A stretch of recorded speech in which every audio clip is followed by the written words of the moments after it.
We are so thrilled to have Dorothy here for our session called An Introduction to Home Sharing. Drawing on more than 20 years of living in shared homes, Dorothy founded Golden HomeSharing Connections and its online database Golden Girls Canada 2019. Dorothy aspires to smooth the way for empty nesters to find the ideal homemates and create a successful home sharing experience. She sees home sharing as the Airbnb of seniors housing. A longtime community advocate, a former architect, and a practicing realtor, Dorothy has blended all of her skills and talents to create a paradigm shift in the way that people are envisioning living and enjoying its third stage. Welcome, Dorothy. We are just so thrilled to have you. Well, thank you very much, Amber. It's good to be here. I don't think I've ever been to Edmonton, so this is my first trip. I'm based in Ontario. As Amber says, I am a practicing realtor and working primarily with older adults, a lot of them hoping to downsize. And there weren't a lot of options available. I mean, there are retirement homes, which are quite expensive. Tiny condos is another option. Rentals are hard to come by. And I realized this is in Ontario, and I expect it's the case across the country. But I realized that I was really living the answer because, as Amber says, I have been living in shared homes for most of my adult life. I actually raised my son in shared housing, and I'm currently sharing a home with a couple of friends. It's a good solution. And so I will, without further ado, I'll just do my presentation as an introduction to home sharing.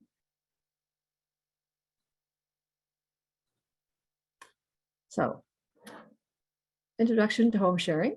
So what is a shared home? It can be 2 women and men sharing an apartment. It could be 4 women and men sharing a house. And each household decides on its own culture and style, and each member makes the house feel like home. And this is where it's very different from what you might consider to be a rooming house, boarding house, or some other situation where there's the homeowner and then people just renting space in the home, and they're like ships passing in the night. I think it used to be in the 30s or earlier, people used to really share houses a little bit more easily, and people did feel like home. Sometimes one person, as I mentioned, owns the home and rents out space to the others. Sometimes the homemates purchase the home together. There are 4 women here in Ontario that had quite a bit of publicity about what they had done. They called themselves the Golden Girls of Port Perry. They were all in their late 60s, early 70s. They'd been professionals. They sold their individual homes and bought a home together. And they even included space in their home. So if at some time they needed live-in caregivers, they could do that. And sometimes the homemates rent a home together. And the only caution I have about this is if you're renting a detached house, unless it was purpose-built for that purpose, you really are at the call of the landlord as to whether they decide to keep the home or sell it as an investment or whatever they do. It can work, but again, as we're coming in for landing, as I kind of described this, having launched our lives, living perhaps as we're in university or after university, sharing apartments with friends. And then we launched our lives and we perhaps raised a family and had a career. And then we're coming in at the other end, coming in for landing. So the idea is to find somewhere to live that you can stay there as long as you possibly can. And the fact that you're living with more than maybe 3 or 4 people is a good household. You have each other's backs. You can watch out for each other. And that's not that you're providing services, but you just know if someone doesn't come home at night or if they have a fall, that kind of thing. So what makes a good homemate? It's a person you like, of course, and respect, also very important, whose way of living is compatible enough that you're comfortable living together. And this definition was created by Anna Marie Pluhar, who wrote the book Sharing Housing, a guidebook for finding and keeping good housemates. And she's someone else that I have met who also has been a longtime home sharer. And this definition is important because you may have friends that you love dearly, but they might drive you crazy if you tried to live with them. So it's important to really explore your lifestyle and make sure that you're comfortable living together. So the benefits, first one obviously is financial, and we'll go into each of these a little more in depth because in this case, the householder is getting extra income and the person who's sharing probably is paying less rent than they would at market rates, which are really quite high these days. Companionship. also very important. And I almost like the word camaraderie, almost better than companionship, because you hear about people who are a companion to someone and then they really are sort of following them around, making sure they're okay. But camaraderie is being able to watch a movie together, just have a laugh, just share your lives and help with tasks and mutual supports. Again, this we'll get into a bit more in detail, but simply is taking out the garbage, someone to do that, or someone to wait for the electrician who's going to come sometime between 9 and 5. And can you be there in the morning and I'll be there in the afternoon? An overall sense of well-being. And that's basically someone who notices if you're late coming home at night or wonders where you are, someone to be there if an emergency arises. And sustainability. And this one really, it reduces your footprint on the earth because you just have, one set of appliances, one set of, your one lawnmower, for instance, one washer and dryer. Anyway, now get back to the financial part. Now this is from 2014, but it hasn't changed all that much.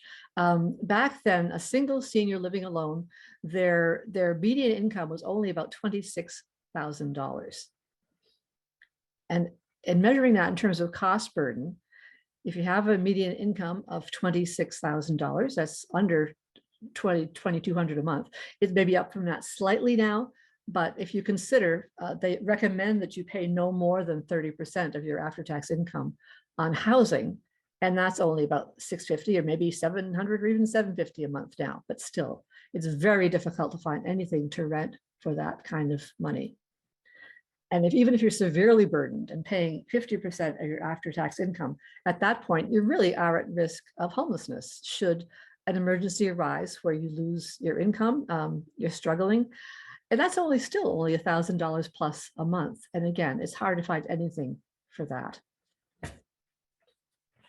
And again, even if you're not overly burdened by your housing costs, if you own a home and you've owned it for years and you've paid off your mortgage, and you're just dealing with, say, taxes and utilities and things like that, you can use the extra income for home renovations, to hire a housekeeper. And I often recommend, there are people that will do an exchange of low rent in exchange for housekeeping services. But I really recommend that you use the extra income to hire a housekeeper to come in once a week or a couple times a month, because it's a lot easier to fire a housekeeper than it is to fire a housemate who you otherwise get along with really well. So better to share the cost of that kind of thing than to expect one person to do that. That being said, you could still have a household arrangement where you agree on what you're going to share, and it's negotiable, and you can talk about those kinds of things when you're deciding to live together. You can build your travel fund. And also there's a bonus of having someone there. If you want to go away for a while, there'll be someone there to watch the house while you're gone. In fact, where I'm living now, the people I'm sharing with had planned to go away to Florida for a month. And this was before I moved in. They said, well, can you come in before the end of the month? And that way, we can show you how to make sure everything runs smoothly while we're gone. And that was fine. And so it worked really well. Because since COVID, we've all been basically home, but at least also that means we've got somebody else around. And that leads to the part about companionship. And again, this is from 2016 Canada Census. At that time, I think 28% of all adults were living alone. And that's, staggering. If you consider, back when we were farming communities, there were extended households were just the natural thing to do because people had to gather together to support themselves. And certainly people coming to Canada now, there's a lot of multifamily households living together, helping each other get established. So, but generally 28%. And one interesting thing, which I haven't circled on this slide, is that already there are non-family households of 2 or more people, 4%.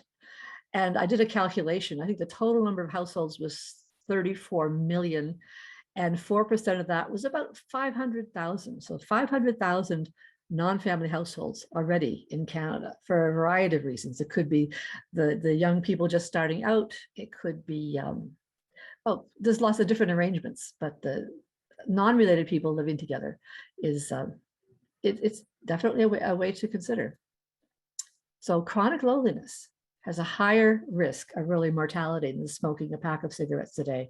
And I've heard this from various sources. This particular one comes from a gentleman who's a professor of psychology and psychiatry at the University of Chicago. But I've heard this from many sources, and I believe in the UK, they've actually established a ministry of loneliness to address this problem. And many towns and civic organizations create opportunities for seniors to socialize because they realize that loneliness is a threat. And during COVID, a lot of those programs have had to shut down because we can't be together with each other except in our household bubbles. But and even in regular times, when we're out and about again, it's still a lot to be said for being able to share an informal cup of coffee and just talk about your day. I mean, when you're out in public, you tend to put on your social face, but it's somewhere that you could let your hair down and relax. Just watch a movie. If something's bothering you, you can talk to somebody about it. You know, you really bond with each other. Now, helping with tasks and mutual support. We did touch on this.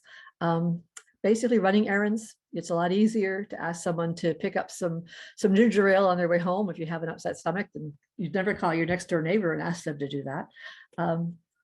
Putting out the recycling, waiting for the electrician. I mentioned that sometime between 9 and 5, you have to stay home all day. And even childcare or elder care. And again, with professional support, you're not being a professional caregiver. And I can really speak to this because before I lived where I am now, I've been here about 2.5 years. But before that, I was together for, well, 20 years with a mother and daughter. We first started sharing, the daughter and I had been sharing a home with some other friends, a wonderful place. But her mother was buying a house and she knew that she was going to need her daughter's help with the mortgage and so forth. So her daughter said, well, sure, Mom, I will come, but is it okay if I invite some of my housemates to come with me? And she said that'd be fine. And we all knew her mom. We loved her mom. She was a wonderful woman. But for various reasons, they could only get a house that could support 3 people or had room for 3 people comfortably. And so for various reasons, it turned out to be me. And when we started sharing, the mother, about 72 years old, she would have dinner ready for us every night. We were both working full time. Her daughter was in healthcare and I was still practicing architecture at that point. And it worked really well. She loved to cook and I like to cook too, but I kind of left the kitchen with her for the most part. But fast forward 10 years, she did have an underlying health condition, which we were aware of. But by the time she was in her early 80s, she was really not able to manage much on her own. She was in a wheelchair. She was developing a bit of dementia. And we had, I think, up to 20 hours of personal support workers coming in. But because of the fact that there were 2 other able-bodied adults in the house, she was able to stay home until just 2 weeks before she passed away, when she went into a hospice for the last couple of weeks. But we were friends. It wasn't that I was a caregiver. And that's one reason I recommend that people consider home sharing while they are still able-bodied and healthy, because the ideal situation is that you get along with each other, you bond. You may not be best friends. You still have your own friends, your own family outside of the household. And certainly you want to make sure everybody's on board and knows what your situation is. But to have people that you're friends with and you develop a relationship with and you share a home. I mean, at one point, the daughter went away to Europe with a friend of hers and her mother and I were sitting home having a cup of tea and her mother said, next time we'll go. And I said, absolutely. But it was just a wonderful relationship and it worked well. And it wasn't a question of one daughter being the caregiver and having to arrange care while she was working full time, which is really, really difficult situation. But we were able to pinch hit and help each other out. And again, there's a difference between asking someone to pick up some chicken soup on their way home when you have the flu or asking a friend who lives across town to do it. Again, this is from Anna Marie Pluhar. And really, would you even ask your next door neighbor to do this? Maybe not a friend across town, but your next door neighbor. And I've heard someone from a group called the Tamarack Institute here in Ontario that really advocates for community cohesiveness. And they said a sign of a healthy community is when you can bring your neighbor chicken soup when they're sick. And that means, number one, you have to know your neighbor, you have to know they're sick, you have to know they would appreciate some chicken soup. You just have to be aware of each other. And so often these days, really the only time you see your neighbors is you're out shoveling snow together and maybe you help each other out there.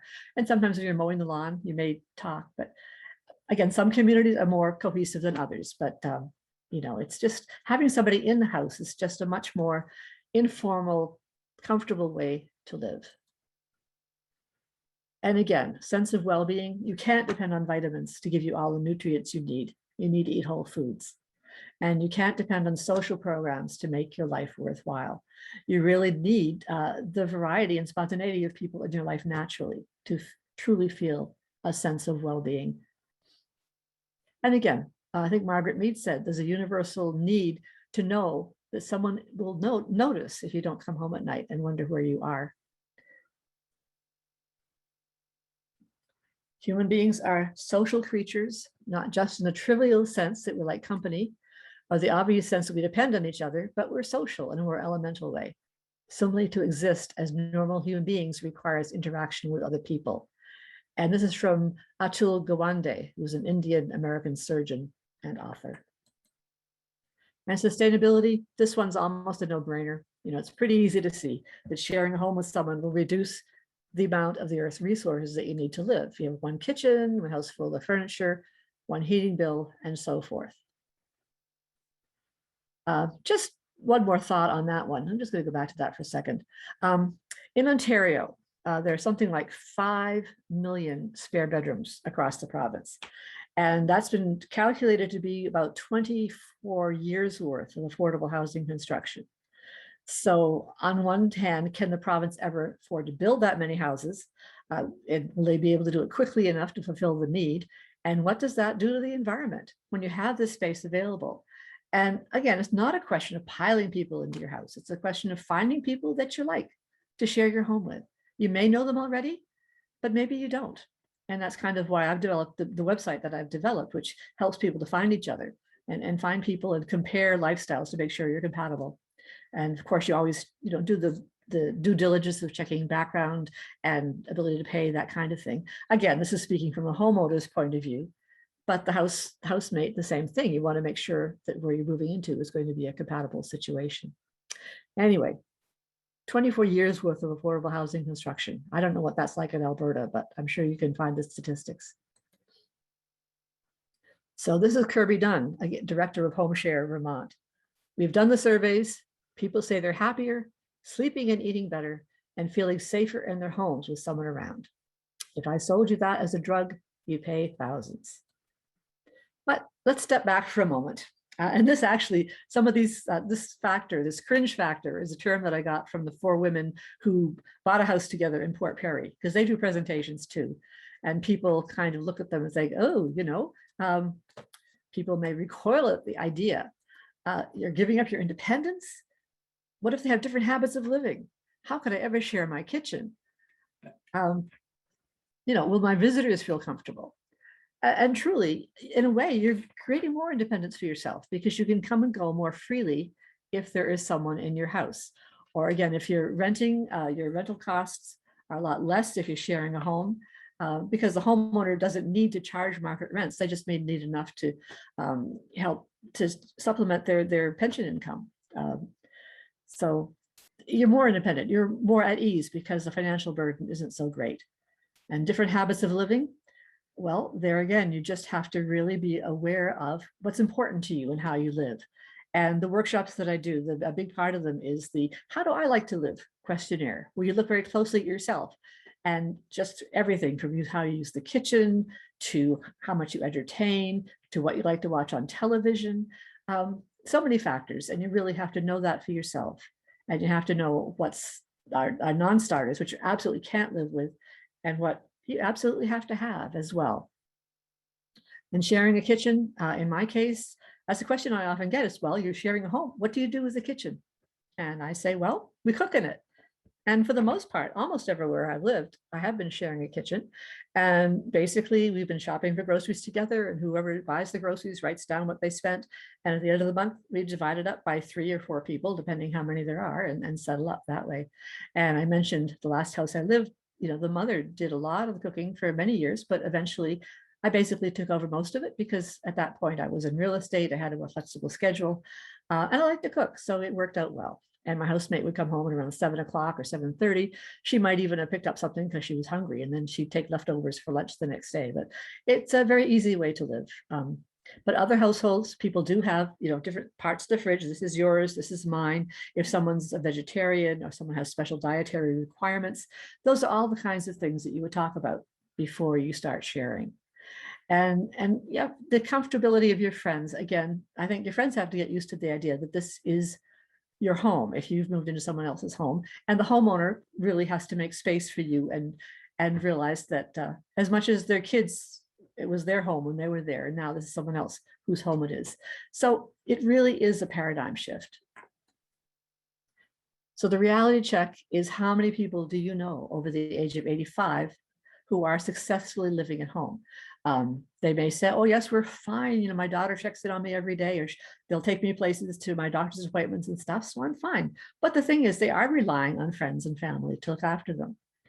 And if you've ever helped to someone over the age of 85 downsize and move, it's often in a crisis situation where they totally lose control over what's happening.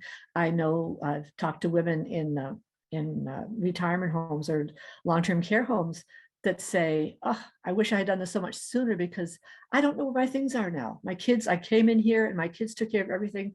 I don't know where everything is. So again, the whole idea of doing something while you're young enough to stay in control. I know my own mother was a star at downsizing. She did it several times, and each time she would give away more stuff. And so by the time she passed away, it was effortless for us to deal with what she did leave behind. And she was actually taken care of by my sister the last few years of her life. So another reason I was glad to be able to help my friend here. But again, even if you have a partner now, the reality is at some point, one of you will be left alone. Bad stuff happens. At some point, one of these scenarios could happen. You could lose a spouse or partner. Your spouse or partner needs to move into institutional care. Someone develops Alzheimer's, dementia, that they have to do that, or is seriously ill. Or if you have an operation or a fall and can't be discharged home because you live alone, or if your home isn't accessible. So consider taking some action, or at least planning your options while you're well able to take care of your options and take control of your life and design your own future. So what are your other alternatives? If you have a lot of money, you can stay in your own home and purchase care up to 24/7 live-in care. Again, the women in Port Perry planned for that eventuality, but the idea is that they could share the cost of that care. So they could afford perhaps to have someone live in full-time. Private retirement homes. Again, a lot of people now, many people sell their home, which their mortgage is paid off. They have all the income from the home, which they then can put into investments and use that to pay for the retirement home. But I know the staff there, the hardest days for them are, number one, when they tell someone, I'm sorry, you don't have enough resources to move in. And number two, you've outlived your resources. And suddenly at age 90 or 95, you have used up your resources and you need to find somewhere else to live. So it is a good solution for some people, but not for everybody. And nursing homes, my goodness, nobody wants to be in a nursing home, especially these days after COVID. And moving in with your children, sometimes that works. So my mom moved in with my sister when she was 95. She had downsized, as I mentioned, from a family home to a smaller home with my dad. And after he passed away, she moved into an apartment on her own. And then when she was 92, I think one day she cooked dinner for herself and was too tired to eat it. So she said, that's enough. She called a nearby retirement home. It was a small one, I think 25 beds. And she moved in there for another couple of years.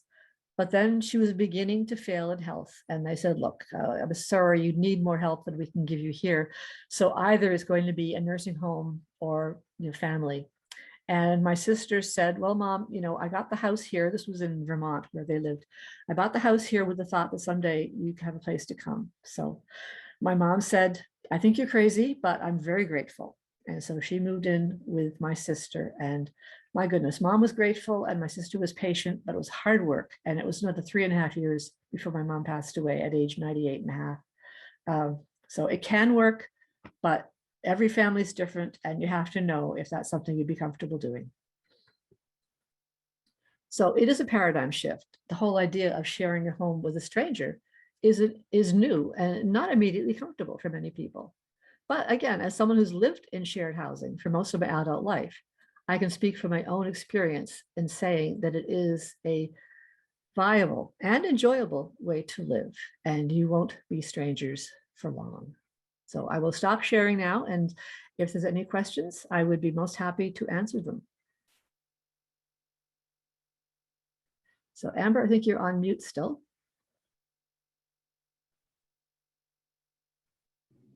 There we go. Thank you so much for that, Dorothy. This was a phenomenal session. We're really excited to jump into a question and answer time.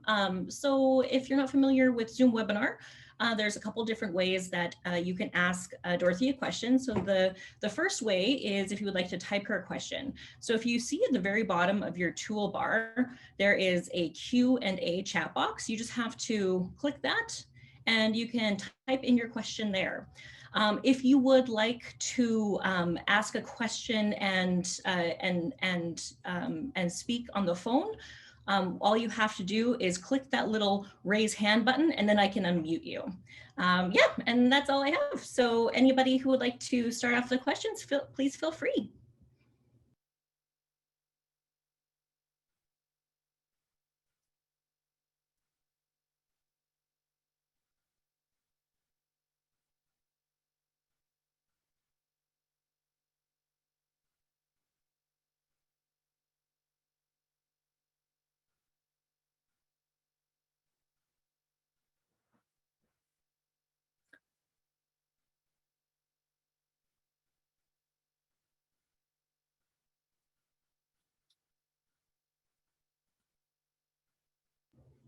Okay, I see one question here, if I may take it. That says, is home sharing a form of co-housing? If so, what are the similarities and differences? That's a very good question, because at a certain point, I was very involved with promoting co-housing here in Ontario. And basically co-housing, sometimes home sharing is called co-housing, but it really is different. Co-housing is individual homes and extensive shared common facilities. It's a community of homes. It's a planned community, generally planned by the people that are going to live there. And they have their own private unit with their own kitchen and their own bathroom, everything privately contained. But it's probably smaller than typical homes because there are extensive shared facilities, such as a community kitchen. They often gather for meals a few times a week. And they're designed to encourage community interaction. A lot of the times the parking is kept at the perimeter, so you have to walk through the community to get to your individual home.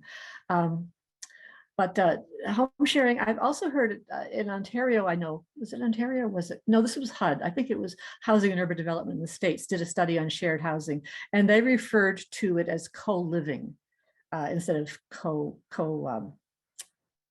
home sharing. They call it, instead of calling it home sharing, they call it co-living as opposed to co-housing. Co-housing being the model with individual houses, and co-living being sharing a home together. So that's the difference. I hope that answers your question.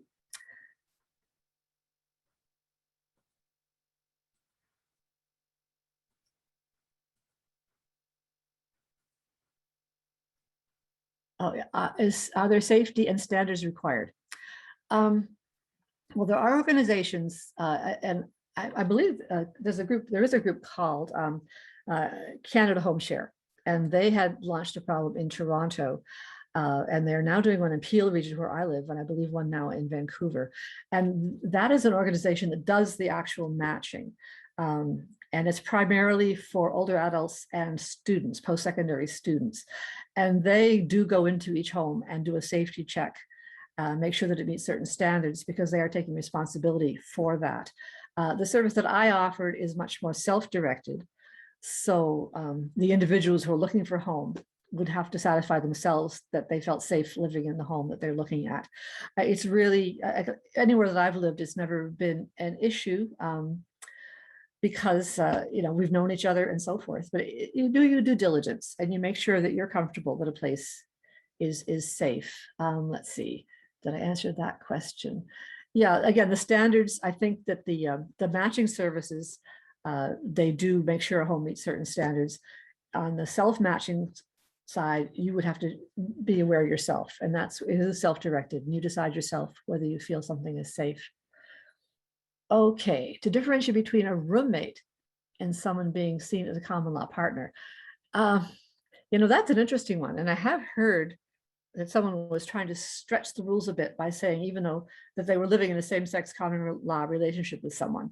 Well, common law, my goodness. Well, with home sharing, the way that I see home sharing, you are sharing household costs, but you're not sharing the rest of your life together. You don't have, for instance, insurance together. Someone who came in as a home sharer would have their own tenants package, whereas the homeowner would have their household insurance package, and they would let their insurer know that they have someone living there, but that they have their own insurance. And certainly food costs and everything is kept separate except for um, the actual home costs. So again, people can bend the rules for their own purposes if they feel they're being pushed out of somewhere. And that's one thing also to point out, that at least in Ontario, and it may be different in Alberta, but our Residential Tenancies Act and also our Human Rights Act both say, if you are sharing a home, if you're sharing either a kitchen or a bathroom with the homeowner, then you are not covered by the Residential Tenancies Act. And therefore, you might be more at risk of eviction, if you will. But I do recommend that people have a written contract. And again, that probably addresses the question of whether it's common law or not. If you have a written contract with the landlord or with the homeowner that spells out that the relationship, that you're not covered by the Residential Tenancies Act, and you could even put in there it's not a common law relationship, and then both sign that contract, and then you are covered by contract law. So again, I was at a seminar on co-ownership a couple of years ago before COVID, and there was a lawyer there who was discussing the co-ownership agreement. And he said, you can be as creative or as paranoid as you want to be in putting together this arrangement. But the thing is to be practical and to talk it through and make sure things are covered that you feel are important to have covered. And I do recommend you have your agreement reviewed by a lawyer to make sure that it does what you intend it to. And Dorothy, we actually have a phone question. Mary Wong. Mary, I have given you talking control, so all you have to do is type *6 in your phone, and then that will unmute you. So anytime that you're ready, just *6, and you can ask Dorothy your question.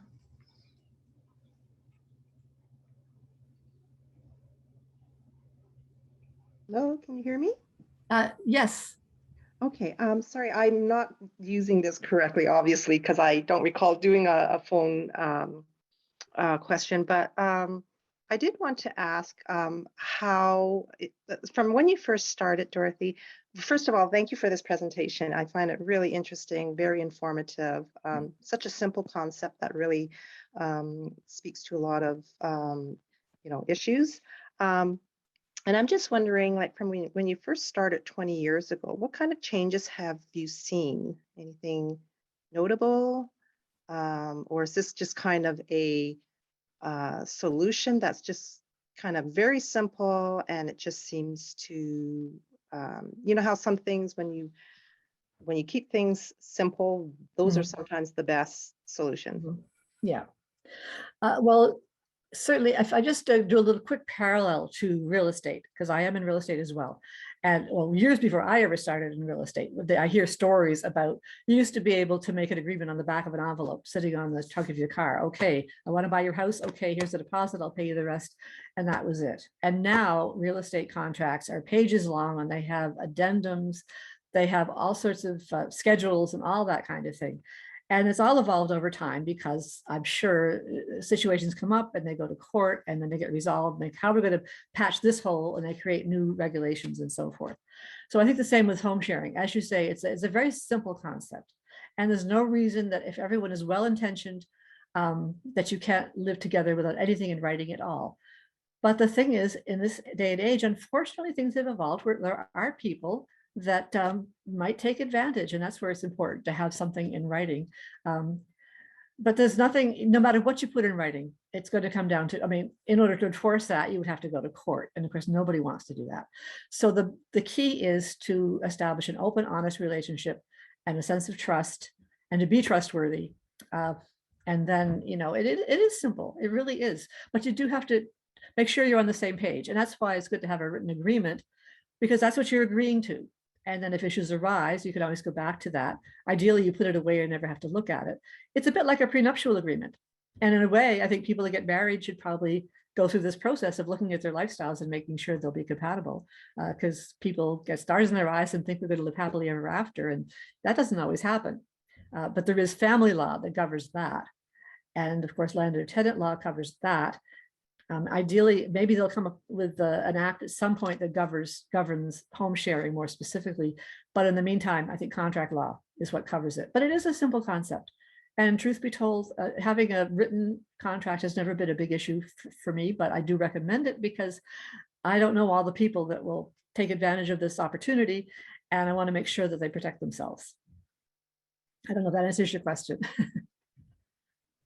Yes, it does. Thank you.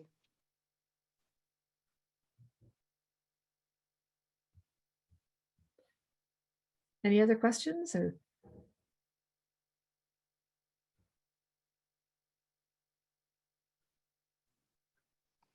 Actually, I just thought of something else. So after the process of you matching up these potential housemates, what's the next process? Like, do they just all of a sudden just move in together? Do they?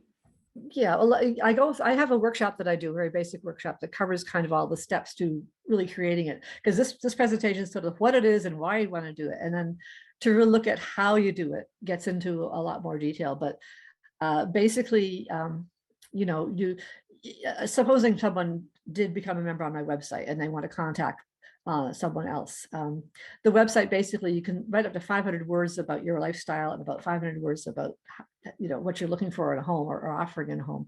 And then you can contact someone by email.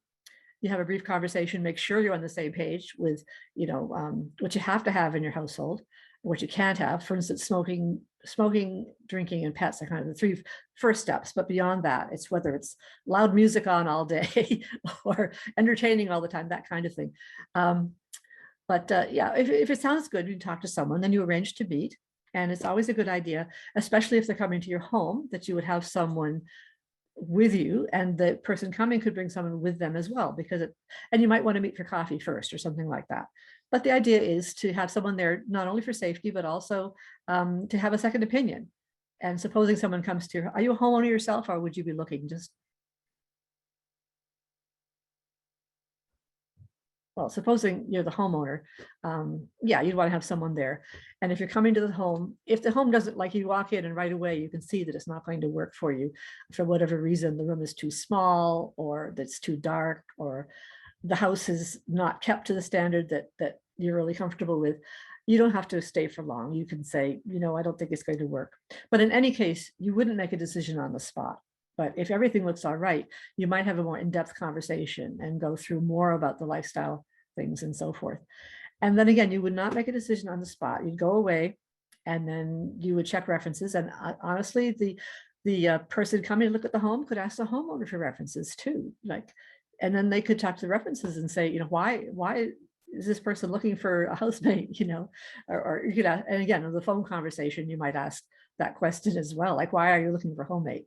If they say, well, you know, my last 3 people moved out after a couple of weeks, you might be a little bit nervous about moving in with them. Again, after you've met and you've had a more in-depth conversation, it's looking really good, you still don't make a decision until you have checked references. You could do a police background check. I mean, people do that for themselves, I guess. It's about $25 in Ontario to go to the provincial police and get a background check done. And talk to the references, check their, for the homeowner, you'd want to do a credit check and ability to pay and history of payment. If they are working, you want to get a letter of employment, similar to what you would do if you were, you know, renting an apartment out to someone or something. Make sure that they can pay the rent and so forth. So yeah, you do your due diligence. Every step of the way, there is a chance to say, thanks, but I don't think it's going to work. You know, you don't have to give a lot of reasons. But even if it's I have someone else looking or I found something else. So you do your due diligence, absolutely. Thank you.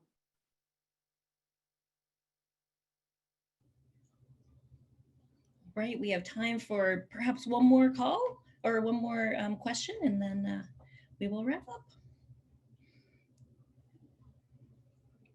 Well, I just want to give an absolute massive thank you to you, Dorothy. This was absolutely phenomenal. Thank you so much for your time and your wisdom and your expertise sharing with us today. I also just want to thank our sponsors who, without them, we could not do this. Our community sponsors, Christensen Communities, Hearing Loops Canada, our advocate sponsor, Lifestyles Option Retirement Communities, and then of course to Age Friendly Edmonton, who is our presenting sponsor. Thank you so much for being with us for this first session.